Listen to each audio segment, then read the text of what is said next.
Welcome, fellow monster lovers, once again to the Mask Fanatic, or as it should be called, the Dust Mask Fanatic. It should be called, because there's more dust than there are masks, I think, even up here. But anyway, there are subgenres of masks. A lot of people, like myself, collect a little bit of everything. That is to say, zombies, aliens, monsters, all kinds of different characters. But some people sort of specialize in collecting a certain type of mask, which I think we could call a subgenre of mask. Maybe some people only collect specifically universal monsters, classics from the Golden Age, you know, like Frankenstein, Dracula, Wolfman, those characters. Some people only collect zombie masks, some only collect werewolf masks, some only collect Star Wars masks, what have you anyway. But one of those subgenres is slasher masks, and by slasher masks I of course refer to the masks worn in movies by slashers, by which I mean crazy, maniac, mad killers, sometimes known as rippers or maniacs, but usually called slashers. And well, I like slasher masks, and one thing that's cool about them is that in addition to the icon, the image of the character from the movie, which you get with any mask that's based on a movie character, in addition to the image of the character and a sort of emblem, a sort of totem, a sort of souvenir of the character, you also get what is basically a prop replica, because in the movies they are intended to be masks, you know, in the context of the story. So if you have a mask that was used as a mask and it was admitted to be a mask in the course of the movie, you kind of have a double whammy there. You kind of have an extra cool thing about it, because it not only looks like the character, it looks like a prop. And tonight's prop is a slasher mask for those of you who collect Michael Myers masks. Now, you know Michael, right? The big guy in the white mask. The mask usually looks sort of Captain Kirk-like, sort of vaguely William Shatner-ish in most of those movies. But occasionally, even he gets tired of having the same mask all the time, and he tries something different. Now, one of the masks he tried in Halloween 5, which came out in the grand old year of 1989, was this guy, the Brute. That's right, Brute.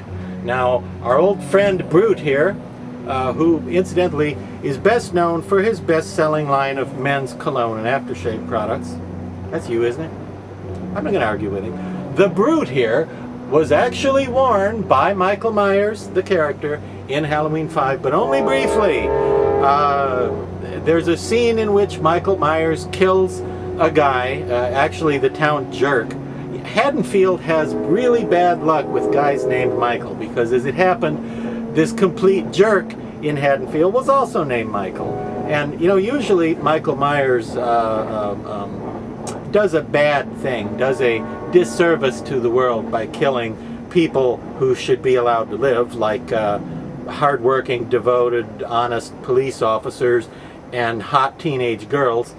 But once in a while he does the town a favor, which was pretty much the case when he killed the owner of this mask, a character named Michael, who was one of those surly, sullen, moody teenage jerks that you love to see get slashed with knives and pickaxes and soup spoons and things in your slasher horror movies. So Michael Myers killed Michael the Jerk and stole his mask here, which was called the Brute, and only wore it briefly before he decided, you know, the white mask, like his usual type of mask, was more comfortable, and he went back to that.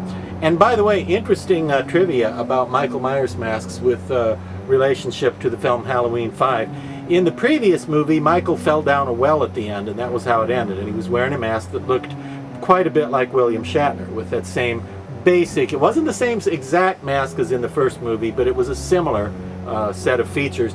And then at the beginning of part 5, he gets washed out of sort of a big storm drain, a big drainage pipe, wearing a completely different mask. Way to go, continuity people. But anyway, that upset me when I saw that for the first time in that movie, that his mask changed from it, because he fell down the well in the one mask and came up in the other. And I kind of thought, wow, I got to remember never to get my Michael Myers masks soaking wet, because it'll completely rearrange the face, and you know, if they get wet, they don't look like the same character anymore. It's very strange. But anyway, you might think this guy was made by a company called César, C-E-S-A-R, which is a French mask company located conveniently in France, who made many, many thousands of great masks for decades. And you might think this was one of them because the style of the sculpture, the character design, the fact that it's made of vinyl rather than latex rubber, and the fact that the hair, I don't know if you can see this, the hair, rather than being glued on or rather than being a wig, is sewn right in to the vinyl, which is typically called rooted hair. Can you see that? Can you see that hair work right there? That's how that's done. Anyway, you would be wrong if you thought it was César, but that would be a good guess because it looks for all the world like a César product, but actually it was made by a West German company called Rudel. Rhymes with strudel. R-U-D-E-L, Rudel. And they have been around for many, many years, making thousands and thousands of masks. And, well, the Brute here was one of them. Now, if you want, if you could get your hands on one of these and you want your Brute to look exactly like the one Michael Myers wears, and it's a sequence when he's driving a car, by the way. If you haven't seen Halloween 5, you probably don't need to see most of it because most of it isn't very good. Two things in its favor is one is that the little girl in it is absolutely great at being scared and really carries the movie. She seems so scared, and really it was an amazing performance by the little girl who was the main victim in Halloween 5. And the other good thing about it was you get to see Donald Pleasance. Other than that, well, they can't all be classics, you know. But if you collect Michael Myers masks, you kind of need to find yourself a Brute because he did wear it in this sequence where he steals a car and drives it to a convenience store and even has a girl in the car with him and everything. But anyway, if you want to make it look more like the one Michael Myers wore, you're going to have to mutilate it a little bit because you can probably see the original Brute here has these big white eyeballs with a big round pupil or iris, I guess that would be, cut out in the center of it. Well, I don't know whether to do this or not. As you can see, I haven't done so with this one. But in the movie, they cut that white area out, and he just had a regular eye hole like you would normally think of a Halloween mask having. I'm not sure why they did that. I wasn't there when they made the movie. They didn't ask me. Can you believe it? I would guess it was to make it a little more of a generic, ugly guy kind of character, because with all that white in there, it makes him a little bit cartoony. It gives him a little bit of life, a little bit of distinction, a little bit of personality that maybe was thought to be too much for the whole Michael Myers paradigm, you know? So that may be why they did it, just to make him look a little more like a generic mask and a little less focused like this guy looks.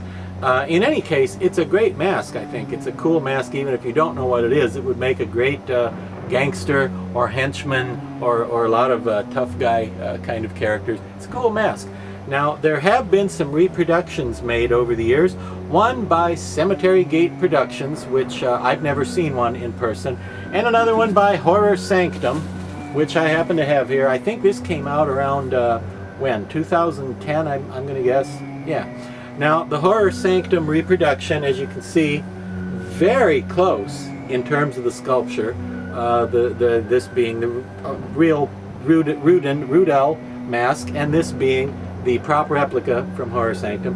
Very close in terms of the sculpture. Very nice job with all the curves and angles and proportions of the face and so forth. They cut the eyes out, making it more like the real one.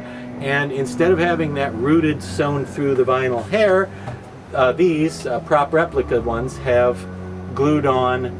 That's like you'd call fun fur, but it's excellent fun fur for this character, and it's really about as close as you could come, because in person it very much captures the look of the rooted hair of the West German Brute mask. Okay, now how can you tell them apart if you only see one or the other? Well, if somebody cut the eyes out of this one and cut the white out of there, with some white out, I guess, he would look very much like the prop replica ones. But one way you can tell them apart, these are made of vinyl, and the prop replica ones are made of latex. Traditionally, vinyl is too complicated of a material, requiring too much too much equipment and specialized processing for smaller companies to do. Really, only pretty big companies can do vinyl masks and still be cost effective at all. But these are vinyl, and again, the replica ones are latex. Now, how do you know the difference between vinyl and latex if you're new to this game? That's kind of hard to describe. I guess if you smell them, they smell different, because if you have two brute masks and one smells like your little sister's toy baby dolls, that's probably vinyl, you know, if you don't know the difference. And also the vinyl doesn't stretch as much as latex would. And again, you check the hair and you see that on the real mask from Rudel, it has the rooted hair, and the prop replica ones have the glued on hair. And really, it's kind of amazing that anything like this could be found, because it so has the right look. It gives so much the right effect, you know, for not being sewn in like on the real ones. It really gives the right look. But anyway, I don't know if these are still available. I don't know what the cemetery gate one even looked like, because as I mentioned previously, I have never even seen one in person. But the main thing you need to look for is a West German Rudel Brute mask to go with your Michael Myers collection. And oh, a side trivia note here, I just remembered, they did intend at some point during the making of that movie, Halloween 5, in case you're joining us late, some point during the making of Halloween 5, they intended to use a Ronald Reagan mask for this scene, and then cooler heads prevailed, and they realized if they use a Ronald Reagan mask, people are going to think they're making some kind of political statement, or there's some reason for it to be a Michael Myers mask, and they decided not to distract the viewer with wondering what kind of political comment is being made, and they decided to just go with this guy, the Brute. So look for him online, or look for him in your attic, but for heaven's sake, when you go up there, take a flashlight, because it gets dark up there in your attic. I know it does.